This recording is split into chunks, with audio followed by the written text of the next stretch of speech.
Ya estamos de regreso por las pantallas de TVU, Un Futuro Sin Agua, el nombre de este programa especial que estamos desarrollando desde el Parque Laguna Redonda, acá en Concepción. Queremos saber más de todo lo que pasa en nuestra actualidad en la región del Biobío, a nivel nacional y también a nivel mundial, porque hay una escasez hídrica y acá en Chile más de 15 años que se ha declarado esta mega sequía, y también es importante saber el derecho que tenemos con el agua de todos los habitantes chilenos y chilenas. Y es por eso que ya vamos a presentar a Rodrigo Castillo, abogado con magíster en Derecho Público de la Universidad de Concepción. Rodrigo, hola, ¿cómo estás? Hola, Rodrigo. Muy bien, muy buenas tardes, muchas gracias por la invitación. Gracias por acompañarnos en este programa especial de Un Futuro Sin Agua. También saludamos a Ricardo Figueredo, doctor en Ciencias Biológicas, Universidad de Málaga, magíster en Ciencias con mención en Zoología de la Universidad de Concepción y también director del Departamento de Sistemas Acuáticos de la Facultad de Ciencias Ambientales. Ricardo, gracias también por estar acá. Gracias a ustedes por la invitación, gusto saludarlos. Bueno, queremos saber más sobre los derechos que tenemos el agua, la gestión y lo que está trabajando en aquello. Por eso que partiremos con Rodrigo, si nos puede contar más sobre esa parte, que algo que tenemos que saber todos los ciudadanos y ciudadanas. Bien, en Chile hay, a nivel normativo por lo menos, que es la parte que puedo aportar, hay diversos elementos importantes de considerar en cuanto a la regulación de las aguas. Regulación que va desde la norma fundamental, que es la Constitución política, que tiene, en el caso de la Constitución vigente, una pequeña mención, digamos, ahí a las aguas a propósito del derecho de propiedad, pero también a nivel legal se desarrolla extensos cuerpos normativos que dicen relación con esta materia. El Código de Aguas es probablemente el que la mayor parte de las personas esté más familiarizado, que alguna vez ha escuchado, que es un código que lleva ya bastantes décadas de vigencia, desde el año 81, es un código, cierto, que establece algunas reglas respecto de la distribución de los derechos de aguas, del rol que le compete al Estado, a los particulares, y que ha sido objeto recientemente de una profunda reforma que se, digamos, aprobó y ya está en vigencia desde abril del año 2022, una reforma que vino a modificar diversos elementos justamente para hacer frente a lo que hemos estado conversando hoy día, la situación de escasez hídrica, pero también a diversas situaciones de inequidad en el acceso al agua, y es por eso que esa reforma vino a modificar muchos elementos. Y a partir de eso, bueno, hay otras normativas complementarias también muy importantes que ya tienen que ver con algunos aspectos más sectoriales de la gestión de las aguas, lo que dice relación, por ejemplo, con los servicios sanitarios que se relacionan directamente al acceso al agua, y ya cómo la gente directamente a nivel domiciliario puede acceder a la misma, normativas que dicen relación con también normas recientes en materia de cambio climático, la Ley Marco de Cambio Climático, que entra en vigencia también el año 2022, incorpora diversos elementos, sobre todo relativos a la planificación de la gestión del agua, que es algo que en Chile estamos bastante al debe hace muchas décadas en comparación a otros países, y así sucesivamente han existido diversas transformaciones justamente para intentar adecuar la normativa a la realidad que estamos viviendo en materia hídrica. Y adecuarla de acuerdo a la realidad, ¿cierto? Que es bien apocalíptica, como el nombre de este programa, Un Futuro Sin Agua. Somos reactivos, Ricardo, y lo decía acá el abogado, ¿cierto, Rodrigo? En la Constitución aparece bien de manera somera, ¿cierto? Pequeñita ahí, nombrada, más que nada con los derechos, ¿cierto? Pero hay un montón de otras cosas, la gestión del agua, el mismo derecho humano de tener el acceso al agua, y tantas otras temáticas que vamos a estar desarrollando también en las siguientes conversaciones con la directora y subdirector del CRIAM, también con especialistas en materias de agricultura, minería, un análisis en torno a aquello. ¿Cómo ves tú este avance, ¿cierto? Que, insisto, debido a la urgencia hemos tenido en regular las materias del agua? Sí, mira, lamentablemente nos enfrentamos a nuevas urgencias y vivimos de urgencias. Esto no es una cosa nueva. Mira, escuchaba al colega hablar de las normativas. Fíjate que hay una norma súper importante que es la protección de aguas secundarias, ¿ya? Que es cómo protegemos nuestros recursos hídricos a nivel país. ¿Cuáles serían las aguas secundarias? La laguna, los ríos, es decir, el agua superficial. No son aguas secundarias, es una norma secundaria. Ah, perfecto. ¿Ya? Perfecto. Y que protege las aguas superficiales. ¿Ok? Entonces, esta discusión de la protección viene de la década del 90, 96, 97, cuando recién comenzó, ¿cierto? Cuando comenzamos a hablar de ley de base del medio ambiente en Chile. O sea, antes de eso no había nada. Entonces, imagínate, pasamos 20 años hablando de normas secundarias. Y recién la primera norma apareció para el río Serrano el año 2009, ¿ya? Y esa norma no sale precisamente para proteger un río, porque el río Serrano no lo conoce mucha gente, sino que viene simplemente porque en un análisis anterior que hizo la OCDE nos dijo, si ustedes quieren ingresar a la OCDE, deben recuperar y proteger sus cuerpos acuáticos. Entonces sale de debajo la manga la primera norma, el río Serrano, y nadie se acordó que tenemos Biobío, Maipo, cierto, que requieren protección. Eso vino recién, el año 2012, y para el Biobío el 2015. Y aún así, esa norma dice que después de 5 años se debe analizar cómo está la calidad del agua. Ya han pasado 7. Todavía la autoridad no nos dice cuándo vamos a entrar en un plan, ya sea de recuperación o restauración o rehabilitación. Eso va a suceder cuando se vean con la necesidad de la carencia de agua. Entonces, no es un tema en que estamos siendo reaccionarios hoy, estamos en un tema que estamos acostumbrados a ser reaccionarios. Lamentablemente, ¿cierto? Siempre nosotros decimos, predicamos en el desierto, pero estamos contentos porque estos programas llegan a la gente. Bueno, Rodrigo, quiero igual saber más del acceso que tienen las personas al agua. Sabemos, es un derecho, pero ¿qué pasa con esos sectores que hay en nuestro país que no tienen ese tipo de acceso? ¿Qué se puede hacer con ellos también? Hay diversas respuestas que se pueden dar frente a eso, frente en el campo del derecho. Principalmente lo que ha existido en las últimas décadas es la formulación de algo que ya está un poco en el inconsciente de las personas, que es esto del derecho al acceso al agua, ¿cierto? Que es una formulación que se desarrolla en otros países, por ejemplo a nivel constitucional, en Latinoamérica, ¿cierto? Hay muchas constituciones que han empezado a regular en las últimas décadas, ya sea por vía de cambios constitucionales o reformas, este derecho al acceso, y detallan más o menos en qué aspectos consiste. A nivel de instrumentos internacionales también ahí ha sido importante el trabajo que diversos órganos del sistema internacional de derechos humanos han ido delimitando. El sistema interamericano también recientemente ha ido delimitando en qué consistiría este derecho de acceder, ¿cierto?, al agua potable y al saneamiento. Y en nuestro país, si bien hasta hace muy poco no tenía ninguna consagración normativa, recién con la reforma del Código de Aguas del año pasado se incorpora normativamente el concepto de derecho humano al agua.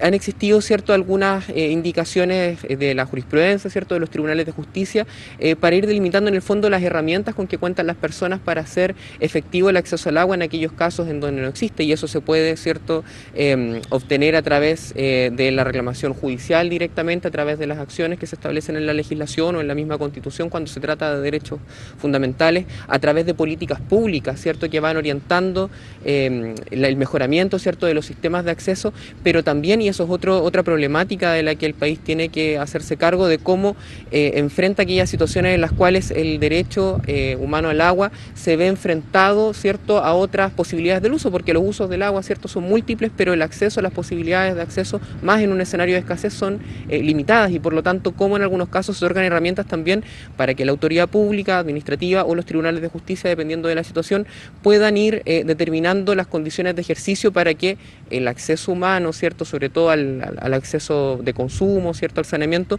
no se vea afectado también por otras instituciones. Y en eso, quiero también destacar, es fundamental lo que dice en relación con la planificación del uso de los recursos hídricos, y que también los instrumentos normativos vayan recogiendo esta planificación en el mediano y largo plazo. Ya le vamos a preguntar a Ricardo por la planificación, ¿cierto?, que es algo que de lo que se adolece en nuestro país en varias materias.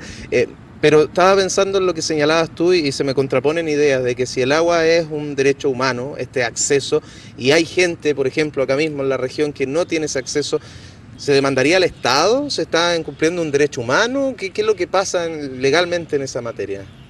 Hay diversos mecanismos que se pueden utilizar en esas situaciones. En la gran parte de los casos, la mayor parte de las soluciones vienen a través de ciertas gestiones que se logran a través de diversas instituciones. En nuestro país, justamente uno de los problemas que existen o que han sido diagnosticados a nivel mundial es la dispersión de instituciones que tienen competencia en estas materias, instituciones locales, instituciones nacionales, sectoriales en algunos casos. Y gran parte de las soluciones vienen muchas veces por gestiones de programas, ¿cierto?, de políticas públicas para poder otorgar financiamiento al acceso. Últimamente también han tenido mayor desarrollo los mecanismos, ¿cierto?, alternativos de acceso al agua, que no son nuevos, ¿cierto?, la cosecha de aguas lluvias o situaciones como esas, sino que tienen ahora un reimpulso con las nuevas tecnologías, y también que van requiriendo de mayor atención. Y en algunos casos también, y eso a través de ciertas acciones judiciales, recursos de protección, fundamentalmente en los últimos años también se han interpuesto en algunos casos por parte de miembros de comunidades comunidades afectadas por situaciones de sequía, también en contra de particulares, ¿no? O sea, en aquellas situaciones en las cuales el ejercicio de derechos de aprovechamiento por particulares pertenecientes a la industria o a la minería afectan también el acceso a las personas, y ahí hay recién una jurisprudencia, digamos, de los tribunales en Chile que ha estado empezando a pronunciarse en la materia. En algunos casos se responsabiliza a los organismos públicos por falta de fiscalización y de supervisión, por no hacerse cargo, ¿cierto?, de la forma en que se implementa la normativa en la materia, y hay un campo abierto importante de cómo dar respuesta institucionalmente, y en ello también hacerse cargo de las modificaciones institucionales respectivas es lo fundamental, porque si no hay a quién acudir, si no está clara las competencias en ciertas cuestiones, finalmente las personas se ven atadas de mano en los casos en los cuales no tienen en la realidad acceso efectivo, digamos, al agua. Ricardo, ¿cómo ves la planificación también que tiene nuestro país en esta gestión del agua? Bueno, tomando en cuenta la importancia que tiene, por ejemplo, en la agricultura. El 70% del agua, más del 70%, va destinado para ese sector. Sí, bueno, el problema es que la planificación respecto a los recursos hídricos se basa en las normativas ya latamente explicadas, ¿cierto? No voy a caer en eso de nuevo, pero sí señalar de que se tomaron muchas decisiones cuando el recurso todavía no era escaso y la población no tenía el tamaño que tiene hoy, ni la demanda alcanzaba lo que alcanza hoy, ¿cierto? Entonces eso hay que entender que es dinámico, y también la aplicación de la normativa debe ser dinámica, ¿ya? El acceso al agua humano como tal se puede solucionar, y de hecho se soluciona, ¿cierto? De hecho es común ahora el uso de camiones de aljibe, tú le llevas agua a la gente y ya está, lo solucionaste, el acceso al agua. Ahora, ¿en qué cantidad, en qué calidad, en qué forma lo estás haciendo? ¿Quién te asegura que esa agua es de calidad? Hay un montón de factores ahí, pero el agua también es estratégica, ¿cierto? Las grandes ciudades se han fundado donde hay ríos. Las grandes civilizaciones. Las grandes civilizaciones, podemos hablar de Egipto, podemos hablar de muchas cosas. También podemos hablar del río Biobío, ¿cierto? Después del terremoto del 39 se generan todas estas industrias que traen migraciones desde los campos a la ciudad y comienza a crecer Concepción. O sea, hay una historia larga y muy rica en torno a los cuerpos de agua. Pero también, ¿cierto? Hay historias más pequeñitas, como estos villorrios, que son los que tienen problemas de agua, porque cuando uno dice Santa Juana está sin agua, Santa Juana no está sin agua, lo que está sin agua son, ¿cierto?, los alrededores de Santa Juana, los pequeños pueblitos, los poblados, villorrios, pequeñas casas. Esa gente que se instaló en un punto, se instaló porque había una vertiente, porque algo había, ¿cierto? Nadie se va a vivir donde no hay agua, algo había. De pronto eso se transformó en que no hay agua, y vienen los APR, ¿cierto? Agua potable rural, ¿cómo le llevamos agua a esta gente? Y hoy en día ni APR ni nada, porque los APR también están mal planificados, ¿cierto? Y normalmente no funcionan, hay que estar bajando a la nada para traer nuevos problemas, etcétera, etcétera. Entonces, la planificación de la gestión de los recursos hídricos no es solamente hablar del agua, es hablar de la planificación del territorio. Cómo nosotros hemos ordenado el territorio y hemos permitido ciertas actividades que a veces no son compatibles, ¿cierto?, con las necesidades básicas, ¿ya? Entonces una cosa es el acceso al agua, un derecho humano, pero ¿cuál es el derecho del agua? ¿Cuál es el derecho del agua? ¿Ya? Y el derecho del agua se basa sobre lo que pasa alrededor del territorio. Mira, nosotros miramos acá una laguna muy linda, pero si te fijas alrededor hay sauce, hay algunos pinos, por allá otra cosa, no hay ningún árbol nativo, ¿ya? ¿Qué efecto genera eso en este cuerpo de agua? Principalmente, ¿cierto?, que estos vegetación, ¿cierto?, si bien, claro, puede vivir alrededor del agua, está también consumiendo agua, no está aportando agua, que es lo que suele suceder con la vegetación de ribera, que en general se transforma en una esponja que atrapa agua y vuelve a liberar agua, ¿ya? Lo mismo ocurre con las áreas de inundación.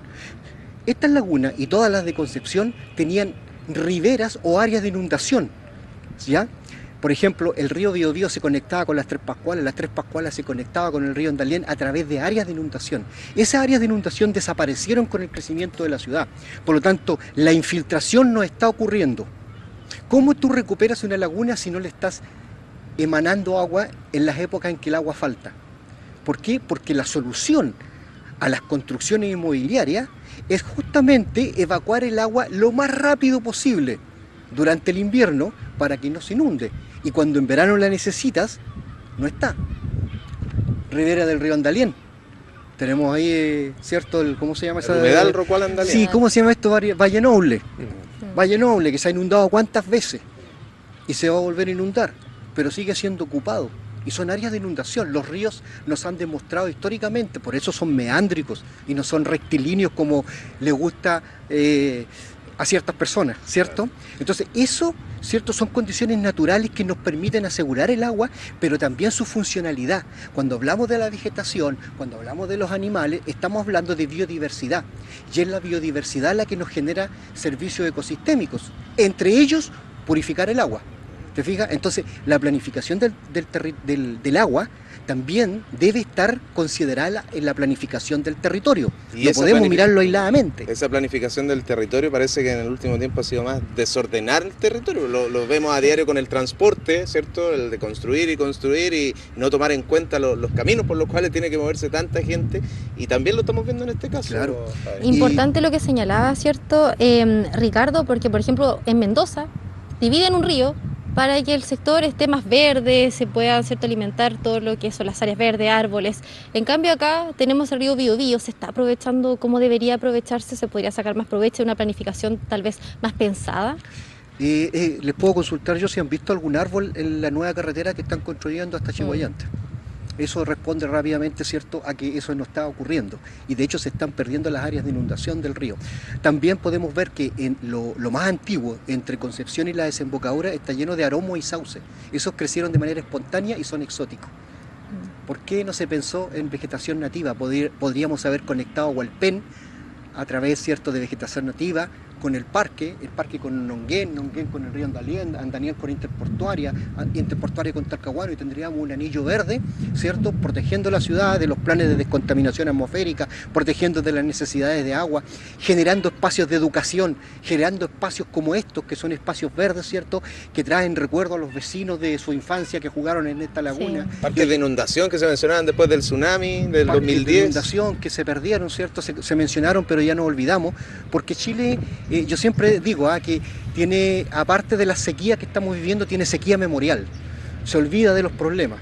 Entonces en un par de años más vamos a vivir inundaciones, porque además vivimos en un clima mediterráneo donde las riadas son comunes, ¿cierto?, cada cierto tiempo. Por lo tanto, en un tiempo más vamos a tener inundaciones, y vamos a estar hablando de las inundaciones, que también es parte, ¿cierto?, de la seguridad hídrica. La seguridad no es solamente necesidad, es saber vivir con los eventos, ¿cierto?, climáticos y catastróficos a los cuales estamos sometidos. Y tan mala memoria tenemos los chilenos y las chilenas que en esta anteproyecto, esta discusión que se está viviendo en torno a la nueva propuesta de constitución, se les había olvidado incluir el tema medioambiental. Y en uno de los últimos días, ¿cierto?, se agregó al índice también un capítulo especialmente dedicado a aquello. ¿Qué debería pasar en torno a esa materia, a nuestra Carta Magna y al tema del agua, Rodrigo, según tu opinión? Tenemos que darle la importancia que merece.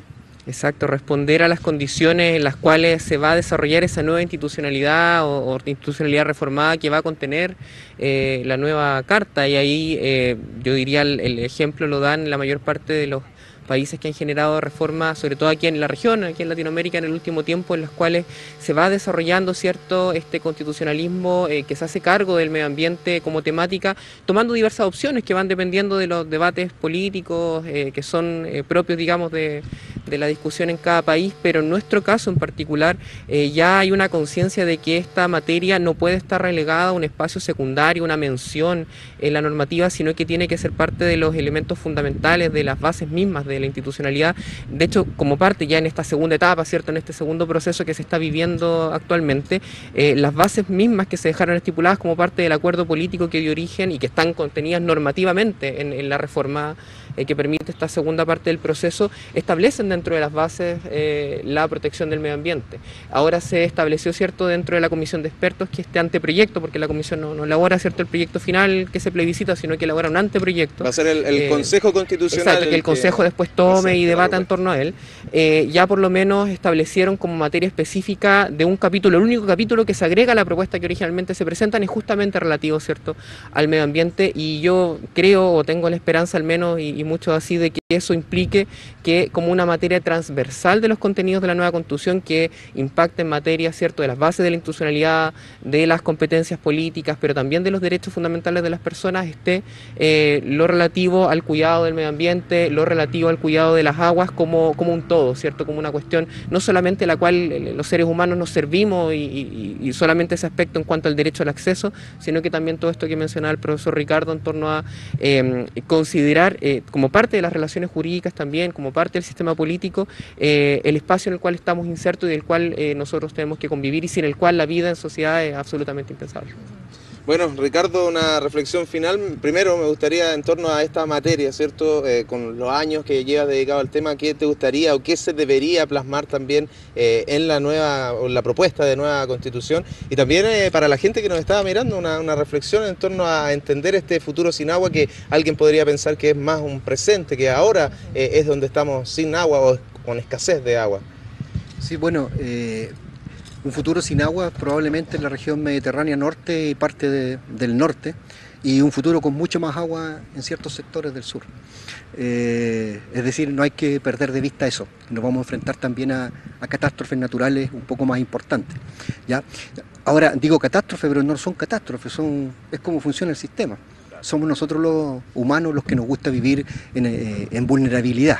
Son socionaturales, es culpa de nosotros instalarnos al lado de un río que antes tenía su lecho más amplio y le quitamos terreno. Así es. Entonces coincido con el colega entonces, ¿cierto?, de que efectivamente este capítulo estaba faltando, lo habíamos señalado con antelación y que deben coincidir con otras normativas, digamos, lo que es el Código de Agua, por ejemplo, hay muchas partes que no son aplicables si la Constitución no lo permite. Entonces hay que avanzar en ese sentido, en la coincidencia, en la homogenización de ciertas definiciones, también es súper importante homogenizar y poder llegar a las personas. Si eso en el fondo, si una Constitución no se trata de acuerdos políticos del todo, se trata de acuerdos sociales, ¿ya? Están enfocados a las personas y sin las personas no podemos avanzar. Entonces hay que ser súper cuidadoso cuando estamos hablando del proteger el medio ambiente, no estamos hablando de sueños sesenteros, ¿ah? Aquí no se trata de hippies que quieren proteger los arbolitos y las plantas, se trata de sobrevivencia. Cuando hablo de vegetación nativa estoy hablando de ecofuncionalidad, y la ecofuncionalidad nos permite mantener los bienes de los cuales nosotros nos proveemos. Si no entendemos esos conceptos, no vamos a poder avanzar ni vamos a poder superar todos los nuevos conflictos que nos estamos enfrentando. Entre paréntesis, cuando la seguridad hídrica también se define, ¿cierto?, tener acceso al agua, pero en un clima de paz y solidaridad social, ¿ya? Entonces hay que considerar toda la definición, no solamente la necesidad del agua. Muy bien, muy interesante todo lo que estamos desarrollando, y eso que esta es nuestra primera entrevista de un total de 3 que vamos a tener en esta programación especial de TVU. Queremos agradecerle a Rodrigo Castillo, abogado magíster en Derecho Público de la Universidad de Concepción. Gracias por tu tiempo, Rodrigo. Muchas gracias a ustedes. Y también a Ricardo Figueroa, doctor en Ciencias Biológicas de la Universidad de Málaga, magíster en Ciencias, mención Zoología de la UDEC y director del Departamento de Sistemas Acuáticos de la Facultad de Ciencias Ambientales. Gracias también por haber venido hasta acá, Ricardo. Gracias a ustedes por la invitación.